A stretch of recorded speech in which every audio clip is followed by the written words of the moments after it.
أعوذ بالله من الشيطان الرجيم. بسم الله الرحمن الرحيم. يا أيها المدثر قم فأنذر وربك فكبر وثيابك فطهر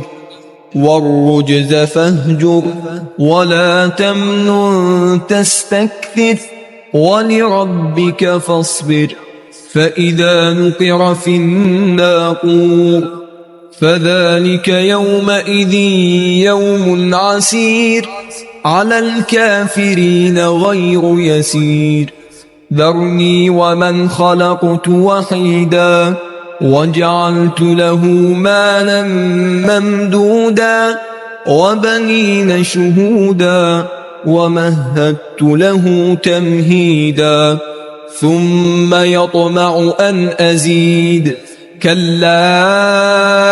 إنه كان لآياتنا عنيدا سأرهقه صعودا إنه فكر وقدر فقتل كيف قدر ثم قتل كيف قدر ثم نظر ثم عبس وبسر ثم أدبر واستكبر فقال إن هذا إلا سحر يؤثر إن هذا إلا قول البشر سأصليه سقر وما أدراك ما سقر لا تبقي ولا تذر لواحة للبشر عليها 19 وما جعلنا أصحاب النار إلا ملائكة وما جعلنا عدتهم إلا فتنة للذين كفروا ليستيقن الذين أوتوا الكتاب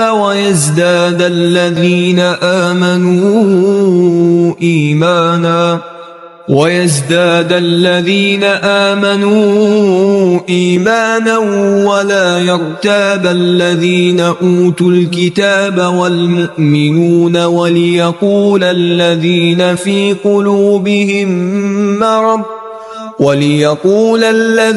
في قلوبهم مرض والكافرون ماذا أراد الله بهذا مثلا كذلك يضل الله من يشاء ويهدي من يشاء وما يعلم جنود ربك إلا هو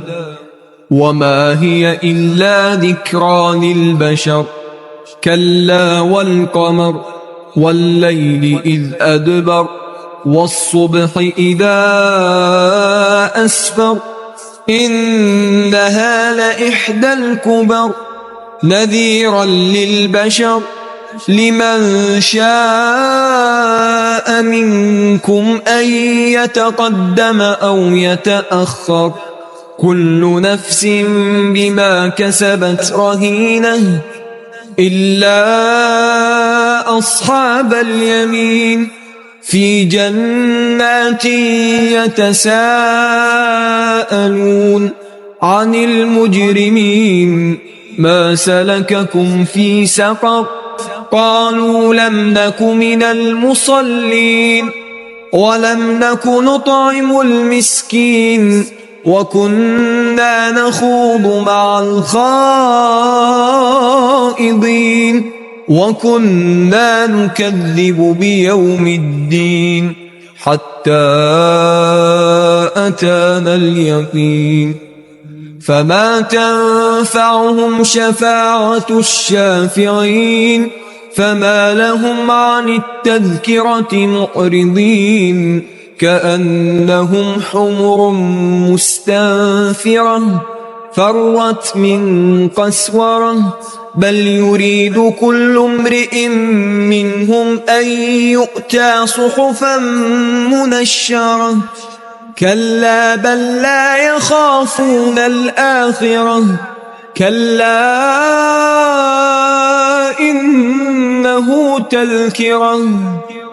فمن شاء ذكره وما يذكرون إلا أن يشاء الله هو أهل التقوى وأهل المغفرة